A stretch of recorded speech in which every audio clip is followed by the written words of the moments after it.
Getting the keys to my home was a marathon and not a sprint, but it was definitely worth it. And on this video, I'm gonna walk you through my closing day experience, from the walkthrough to actually getting the keys to my house and being able to walk around it. So if you are new here, hi, my name is Jocelyn and I'm the founder of Real Estate Prep, which is a community for first-time home buyers that are looking for the tools, tactics, and resources they need to confidently make the biggest purchases of their lives, and that is usually their first homes.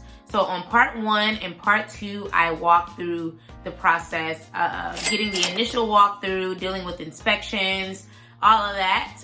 But today is part 3 and it's the finale, and I'm gonna talk you through my actual closing day experience. So on the day of closing, because on part 1 and part 2, I already discussed, the initial walkthrough and what that process looked like and how I had to figure out all this stuff within a matter of days. But fast forward to a Friday, which is when I closed, and it was on the last day of the month, and they were eager to get this home out of their hands and into mine. So I came back after the initial the initial walkthrough, and during that process, the builder walked my agent and I through the home. I recorded a bunch of videos, which I highly recommend. And then I put up something called blue tape, which sounds exactly like it is. I made it sound super complex, but it's not. It's literally just blue tape. So he gave me some blue tape, and as I was walking around inspecting the home, I was able to leave blue tape all over in the areas that had things that weren't right, or that needed to be fixed or repainted or anything. And usually these are small things because he needed to have those couple of days to fix them. But that's something that you're gonna have to do, is kind of walk around and blue tape everything that is wrong or that needs to be improved, so that he can bring his team back in to actually fix it. So we did that. And then on the final walkthrough, what I did was go back to that blue tape to actually make sure it was fixed. So secret, there is still some 2 pieces of blue tape in my closet, and I've been here for a while. But anyway, that's another story for another day. I can have them come back, and fix it later if I need to. But the things that are wrong, it's okay. It's not the end of the world. So after blue taping those things and then coming back to make sure that everything was good, I essentially had to sign off on a sheet that the builder provided saying that I reviewed everything with the new homeowner. Everything looks good. This is now in her possession. She's now kind of clear to close. So I signed off on that. And then because I was late to the final walkthrough. Whew, that's another story for another day. Okay, matter of fact, no, let me tell you about it because I don't want you to do what I did. So I was staying about 45 minutes from my home at the time. I was staying with my good friend, and the service out where she lives absolutely sucks. And I needed to get the name of the title company so that I can bring the final check or the money order to closing. But when I got to the bank, which was near her house, the service was not working. My phone was not working. I'm logging in my email trying to get the name that I need to include on the money order, how much, and I just could not get things to work. So I'm calling the lender, I'm calling my agent, y'all, I'm stressed, my phone's not working. And then they ended up saying it to me via phone, and I was able to write that down. So make sure you screenshot that, have it somewhere. Don't rely on your phone to work for you in that moment, because it slowed down my whole process. So that was definitely my fault. I should have had that written down somewhere. So definitely have the information for your final check, money order, whatever, I use that interchangeably, ready for closing day, because you're gonna hand that check over at closing, which is gonna happen at the title company. So that's a lesson learned. Have your final information written down for your cashier's check, money order, whatever you use. But the money needs to be readily available. So usually it's a check or a money order. So after I got all that, again, it slowed me down and I got to the walkthrough late. So, the walkthrough, I don't care that I'm late. I still need to see everything. So I saw everything.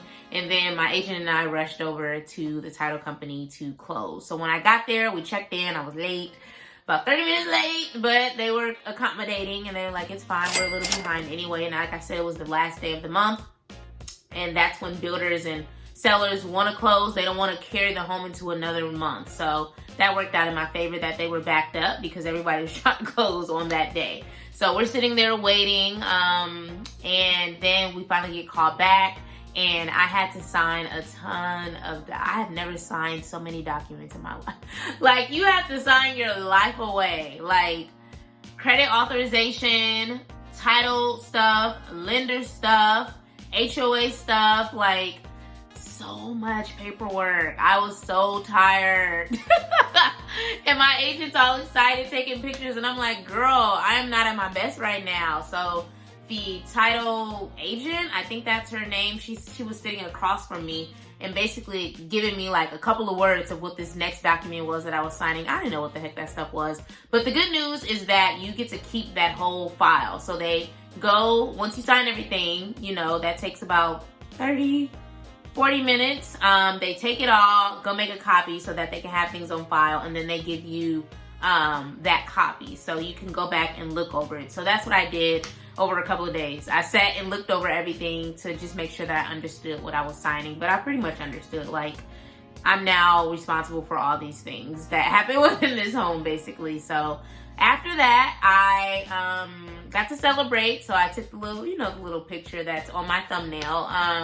I took that picture, took some pictures with my agent. That's my homie. Like, she really looked out for me and held me down. So I actually got her a gift. She got me a gift. I'm sure you've seen these things where the agents get a congratulations new homeowner gift, but I got her a gift because I stressed her out. And not because I wanted to, but because the builder was stressing me out. The lender was stressing me out. Everybody was stressing me out. So I got her a gift. And I think that really surprised her. So if you worked with a really good agent, don't be afraid to get that. All I got her was some wine. I think I got her something. She had just got married, so I got her something with her new name on it. I can't even remember what it was. And then I got her a card just thanking her for just being there and holding me down, girl, because we almost didn't make it. And then after that, we left, and then I came back to the home and got the keys from our sales off. I'm sorry, from our builder. No, I got it from our construction manager. So then I came in, walked around, blessed the home, had some anointing oil, and just spoke life over it. And then I sent my little friends and my family everything. So that was the closing day process. This was the shortest video because everything was like on speed 10, you know, like everything moves super quick, but it's a super simple process as long as you have your things in order. Like I said, have your the name and the address that you need to write your final check to. Have that written down somewhere. Don't be like me and get somewhere with no service. Go back to the home and do the final walkthrough. Remove all the blue tape of the things that they accomplished. Sign all the documents that the builder gives you, basically saying like, hey, the home is now in your possession. We've already walked through how to, you know, do simple things like change your filter. She knows how to clean the granite. She knows what kind of grass is outside, those kind of things. Then you head over to the title company, sign away your life, about 1,000 pieces of paper. They make a copy, give you the copy. Then you come back and get your keys from your construction manager or your builder or somebody in the sales realm of things. So that is closing day. I hope that this was a learning experience for you all so you understand what to expect. It's really simple as you can make it. You know, some things are just going to happen that are out of your control, but it's absolutely worth it. So let me know if you have any questions in the comments section below, and I will see you on the next video. I really like these series, so I'm going to start breaking down my videos into before you buy, getting ready to buy, and after you've closed. So stay tuned on that because the energy and the creativity is flowing for you, girl. So I'm gonna keep it moving.